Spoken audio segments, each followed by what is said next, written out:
Ziua bună! Bine ați venit la Poveștile Fototur!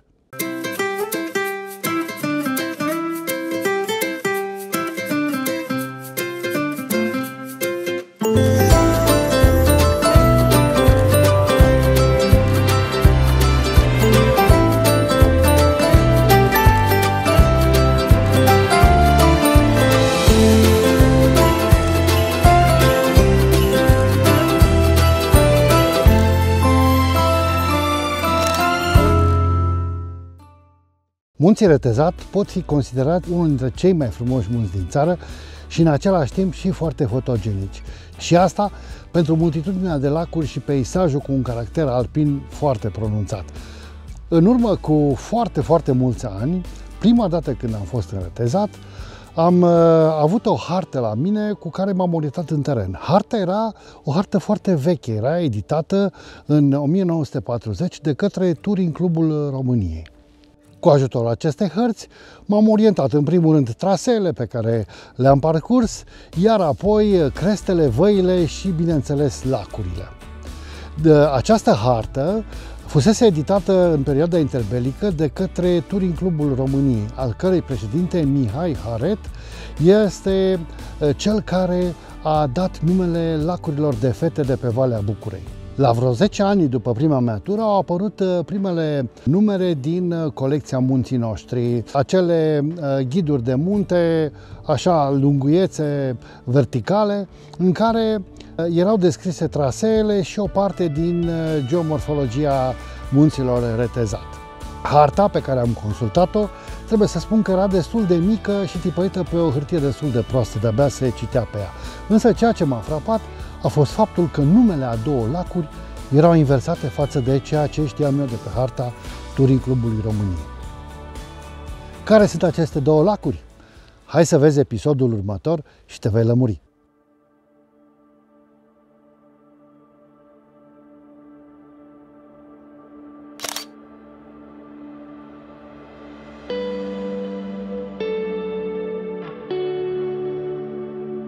Ziua bună!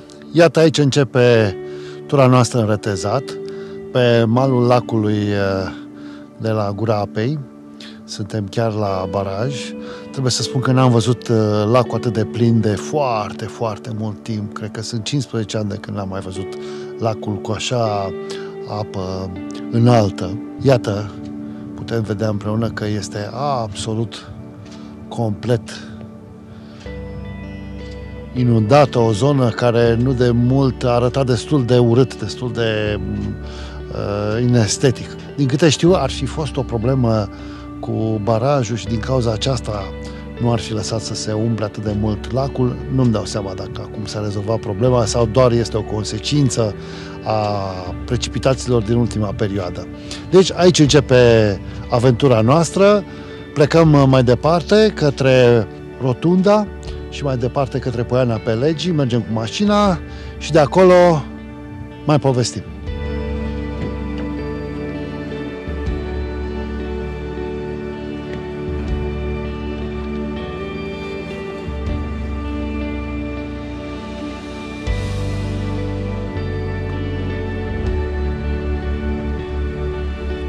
...20 de kilometri mai sus și am ajuns în Poiana Pelegii, am venit până aici cu mașina. Uite, am parcat acolo. Nu prea e lume. E și normal pentru că este miercuri, în mijlocul săptămânii. Probabil că de-abia către weekend, dacă va mai veni cineva, totuși e o vreme destul de târzie pentru tura în Retezat. Doar noi care mergem să facem ceva fotografie, probabil că nu mulți se încumetă să vină la vremea asta aici sus, fotografii și poate ceva iubitori de munte foarte înfocați. Așa. Deci am ajuns aici în Poiana Pelegii. Vremea, iată, se anunță destul de bună. Prognoza se pare că ne ajută de data aceasta, e de partea noastră. Se anunță că mâine va fi destul de norat, dar este posibil ca de vineri începând, vineri, sâmbătă și duminică, să fie vreme extraordinar de bună și să facem fotografie. Sunt foarte curios dacă sus mai găsim zăpadă. Zilele trecute a nins destul de mult și este posibil să fie un strat proaspăt de 10 cm de zăpadă, dar vom vedea. În seara asta ne oprim în refugiul din Poiana Pelegii, unde vom dormi, iar apoi mâine de dimineață o să urcăm către refugiul de la Lacul Bucura, unde vom sta 3 nopți și încercăm să prindem fiecare răsărit bun pentru fotografie. Ne vedem puțin mai sus și mai facem o întâlnire la refugiul din Poiana Pelegii.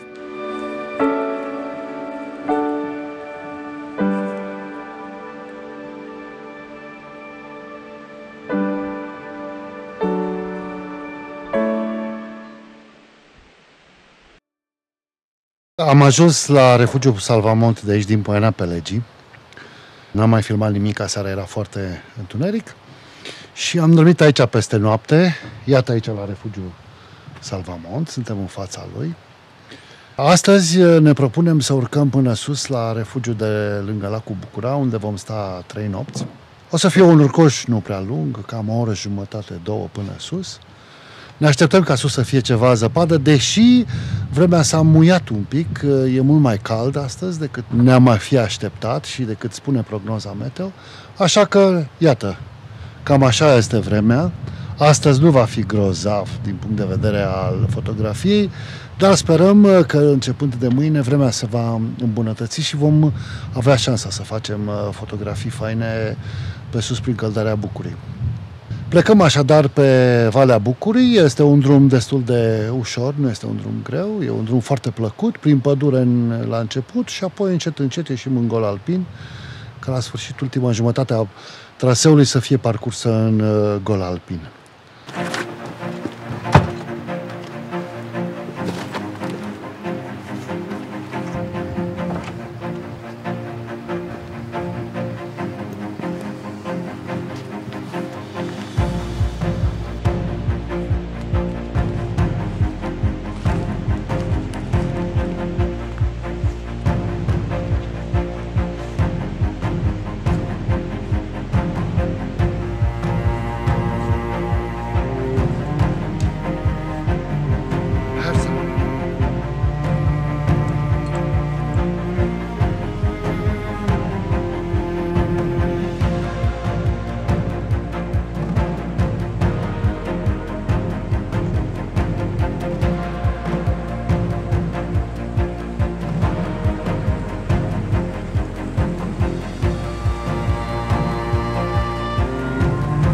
Traversăm un mic pâriaș către o zonă de luminiș foarte spectaculoasă, tipică pentru tipul acesta de vegetație în zona forestieră, precursoare etajului subalpin. Intrăm într-un luminiș foarte frumos și să vedeți imediat.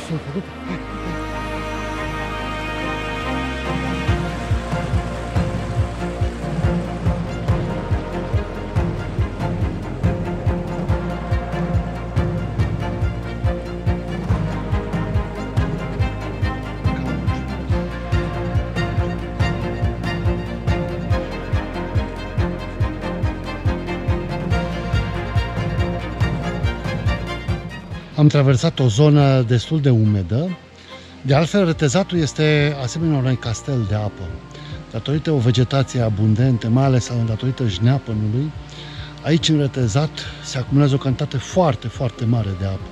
Iată aici, la buza acestui luminiș, acestei poienițe, este tivit cu jnepeni și jnepenii au capacitatea să rețină de 33 de ori greutatea lor în apă. Deci este unul dintre cele mai interesante plante care cresc în etajul subalpin și care contribuie foarte mult la conservarea apei în sol și dă drum așa încet, încet, astfel că, practic, aici în Retezat tot timpul anului va fi apă.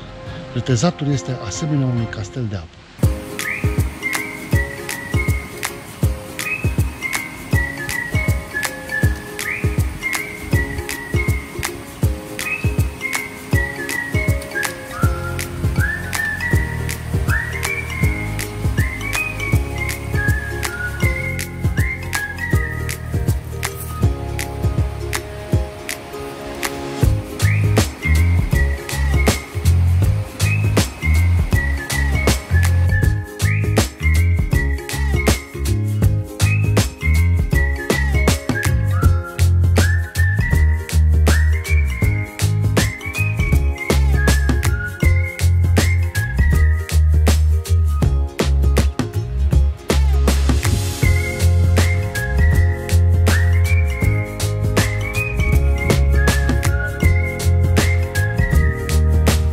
Iată că am ajuns la Bucura, un pic de ceață sus, dar se pare că mergem pe vreme din ce în ce mai bună. N-a fost ușor, dar a fost ok. Cred că a fost una dintre cele mai simple urcări și foarte plăcute în compania celor 3 băieți, așa că iată-ne sus, mergem către refugiu să ne pregătim bivouacul. Prima seară, primele fotografii pe malul Bucurei.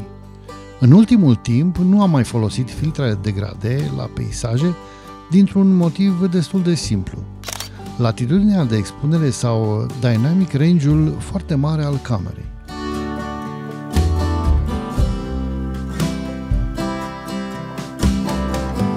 Pe malul lacului povestim despre micile amănunte care fac o compoziție mai bună sau setările pentru o expunere consistentă.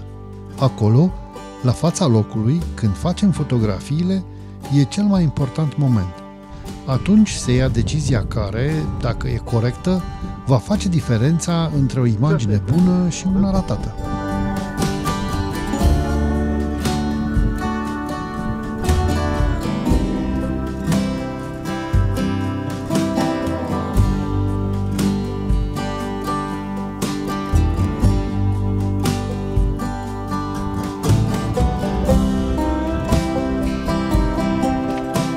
Aici, pe malul lacului Bucura, este unul dintre cele mai frumoase peisaje alpine de la noi din România.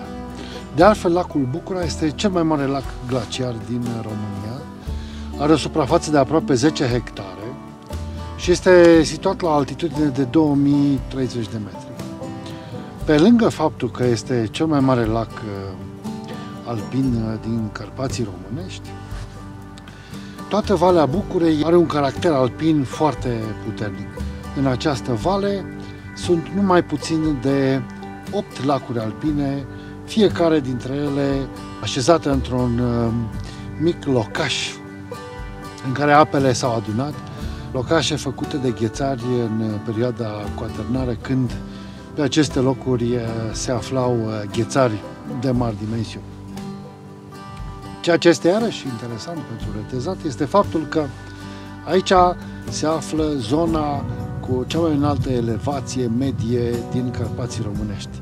O foarte mare suprafață de teren se află la peste 2000 de metri altitudine. De altfel, și zona aceasta a Bucurei este o vale foarte largă, cu perspective largi. O să vedeți în cursul zilelor următoare, când vom face fotografii și vom merge pe malul celor 8 lacuri de aici, din zona Bucurei, o să vedeți că valea are o deschidere foarte mare și are niște perspective extraordinare. Se pretează nemaipomenit pentru fotografie.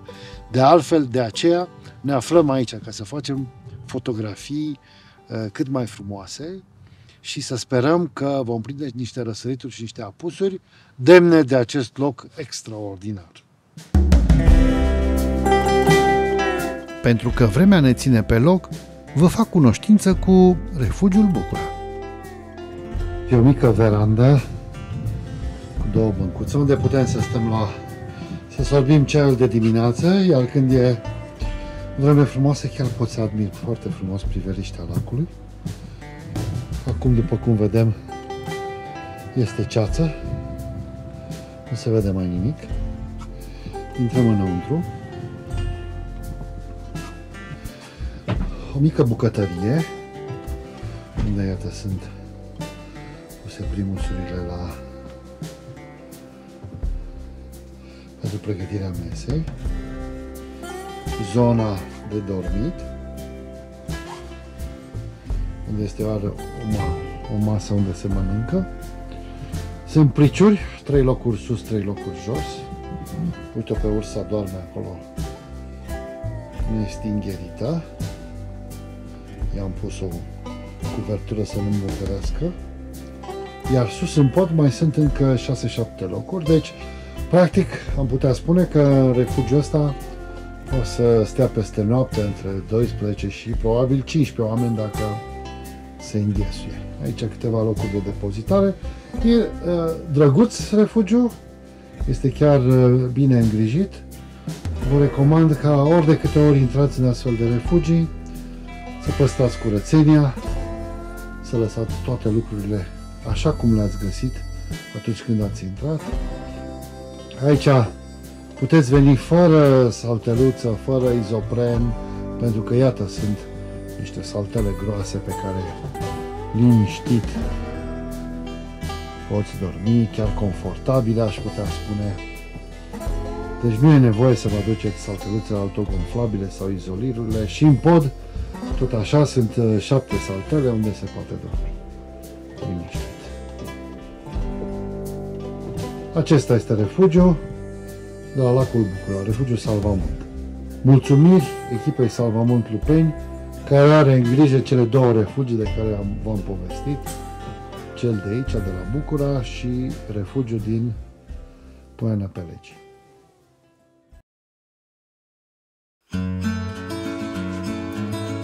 Așa cum îi șade bine oricărui fotograf de peisaj, cu o oră înainte de răsărit, plecăm către Tăul Agățat, unde vom face răsăritul.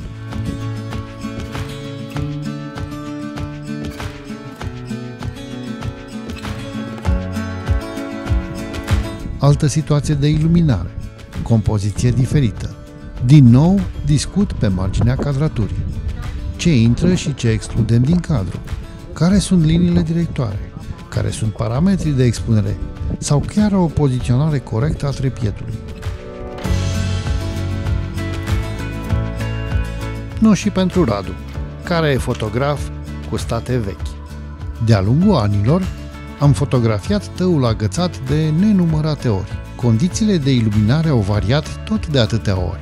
Și așa, nicio fotografie nu seamănă una cu alta. O dimineață complet senină și răcoroasă are o cromatică specială, lumina fiind sculpturală.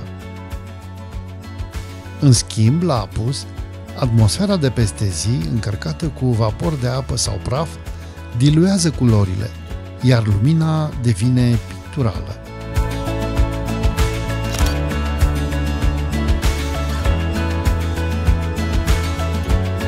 La un început de noiembrie, acum 20 de ani, era foarte frig, nu ninsese, iar lacul era complet înghețat.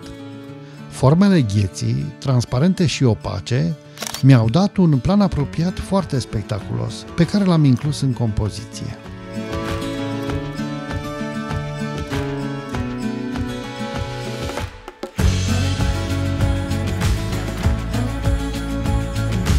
Aici, pe malul Tăului Agățat, este unul dintre cele mai frumoase peisaje alpine din Carpații românești. Din punctul meu de vedere, este cel mai frumos.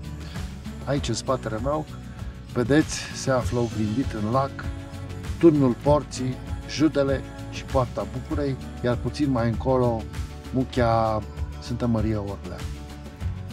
Trebuie să subliniez un lucru. Aici este o mică controversă între foarte mulți iubitori ai muntelui, în sensul denumirii acestui lac. Acest lac, aflat sub vârful Bucura 1, într-o mică căldare glaciară aninată în versant, este lacul cel mai înalt din Retezat, aflat la peste 2200 de metri altitudine și se numește Tăul Agățat. Mai există un lac, Tăul Porții, care se află exact sub Turnul Porții și este la o altitudine puțin mai mică și acela este Tăul Porții. Multă lume a inversat denumirea celor 2 lacuri, atribuindu-i acestui lac denumirea de Tăul Porții și tăul cel de acolo, de sub Turnul Porții, Tău Agățat, ceea ce din punct de vedere geografic este o erare, pentru că lacul Tăul Agățat, lângă care suntem, se află sub vârful Bucura 2 și este realmente aninat și agățat în versantul muntelui, pe când tăul care se află la baza Turnului Porții se află exact sub Poarta Bucurei și e și normal să se numească Turnul Porții. Desigur, chiar și această intervenție a mea va naște probabil o serie de controverse vis-a-vis de denumirile cele 2 lacuri. Din câte am observat, pe una dintre vechile hărți ale Touring Clubului României, editat în 1938, denumirile celor două lacuri sunt cele pe care vi le-am spus eu. Undeva prin anii 60-70, când s-a editat prima colecție de munții noștri, aceea micuță, o treime de format A3 verticală, am senzația că denumirile acestor două lacuri au fost inversate și de atunci foarte multă lume le cunoaște ca acesta fiind Tăuri Porții și lacul de sub turnul Porții fiind Tăul Agățat, ceea ce evident geografic nu are niciun sens, pentru că Poarta Bucurei este exact porțiunea aceea ferestruită de creastă care se află sub turnul Porții până aici, până în vârful de deasupra noastră, iar aici, în partea dreapta dumneavoastră, cum vă uitați, se află vârful Bucura 1. Deci, iată, consider că, din punct de vedere geografic, această controversă trebuie soluționată în acest fel. Acesta este Tăul Agățat și cel de acolo, de la baza turnului Porții, este Tăul Porții. Cum vă spuneam, probabil că aici este cea mai frumoasă fotografie care poate fi realizată în Carpații românești, pentru că nicăieri nu avem un lac atât de frumos, situat la așa altitudine, care să aibă malul opus direcției în care facem noi fotografiere, jos, și în care să se oglindească asemenea zone stâncoase și spectaculoase, precum este turnul Porții și Jutele.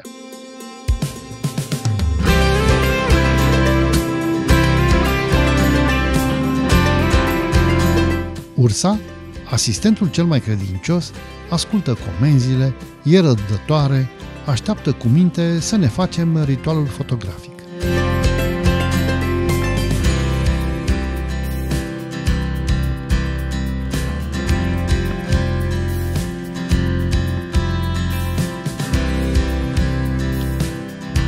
Mirajul unei dimineți aproape perfecte se stinge și ne aducem aminte că micul dejun ne așteaptă la refugiu.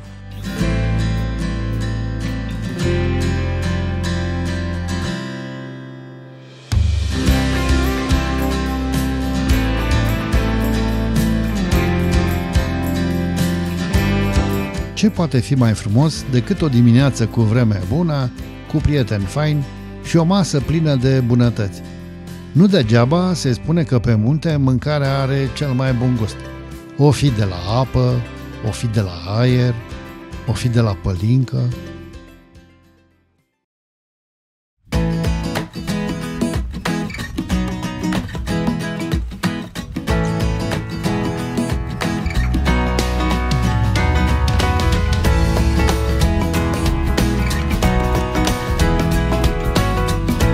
Vremea bună ne împinge din nou la deal, de fapt la vale. Coborâm la lacul Ana, de unde începem un circuit al lacurilor cu nume de fete.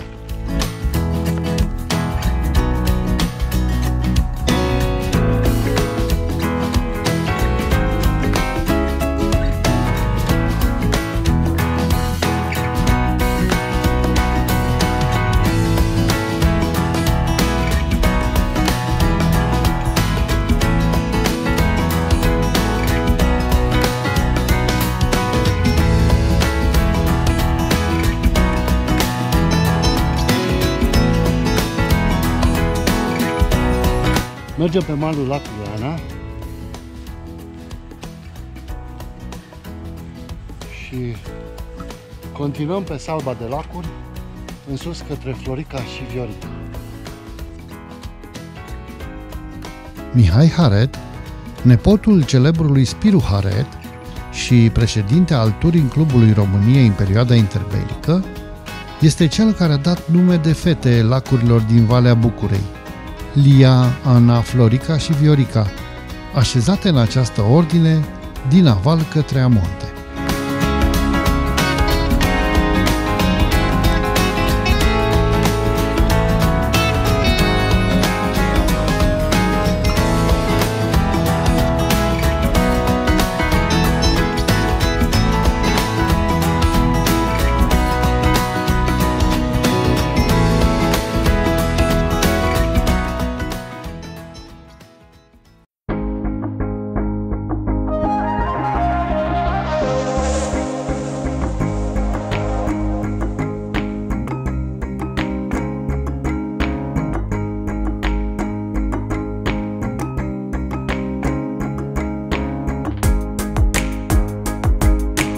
Apusul ne prinde pe malul lacului Bucurel, unul dintre locurile iarăși dragi mie, unde fac fotografii foarte frumoase de apus.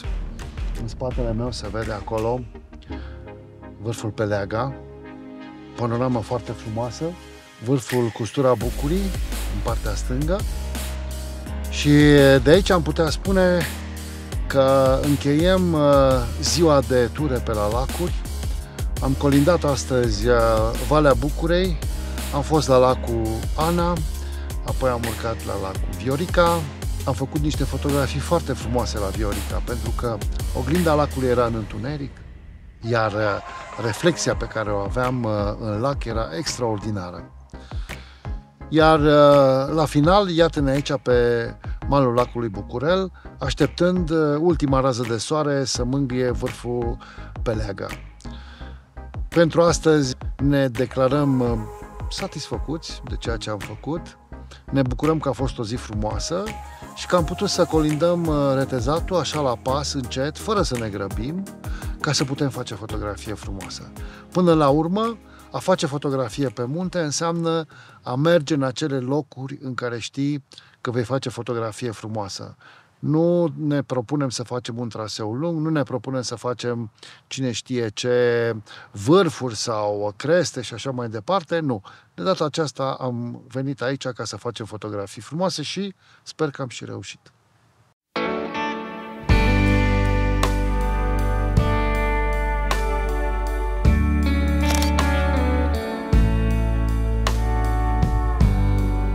Din dronă, perspectiva asupra lacului Bucura este complet diferită.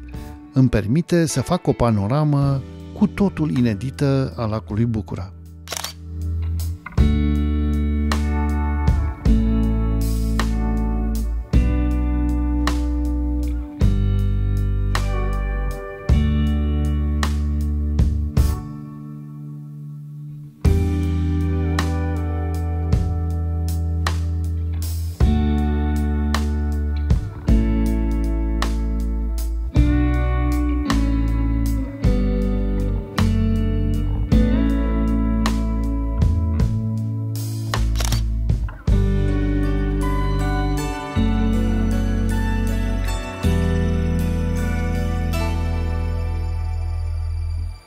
Ultima dimineață nu ne mai permitem să o ratăm, așa că așteptăm răsăritul pe malul lacului Bucura, la o aruncătură de băți de refugiu.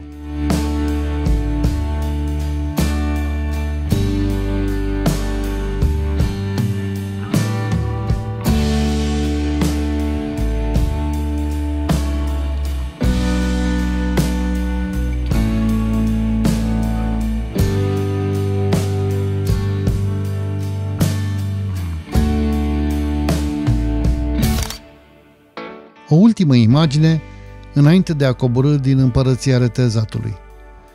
Plecăm fără regrete. Avem amintiri faine și carduri pline. Ce poate fi mai bine de atât?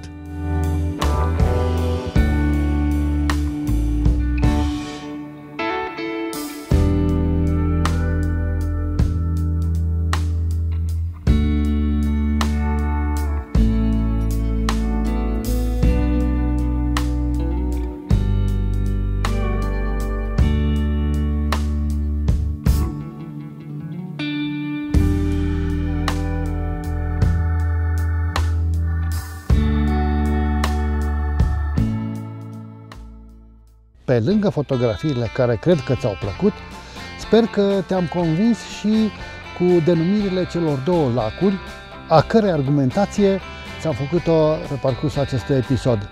Dar totuși spunem care este părerea ta. Acest episod a fost susținut de mine. Dacă vrei să mă susții, intră pe www.fototour.ro, linkul găsești jos în descriere și înscrie-te pe oricare din turele care crezi că ți se potrivesc. Mă poți ajuta dându-mi un like, abonându-te la canal și lăsând un comentariu mai jos. E foarte important. O să-ți răspund cu mare plăcere. Și nu uita, călătorește ca un fotograf.